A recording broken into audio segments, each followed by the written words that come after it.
Mobile networks around the globe have suspended orders of Huawei smartphones after U.S. President Donald Trump added the Chinese company to an export blacklist.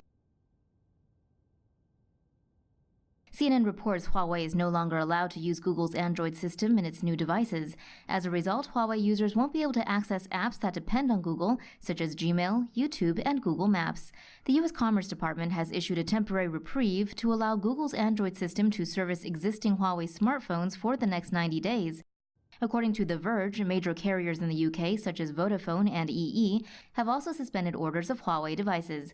The Verge cites Marc Allera, CEO of the BT Group, which owns EE, as saying that the company wouldn't launch new Huawei smartphones until it is able to assure its clients of the phone's usability in the distant future.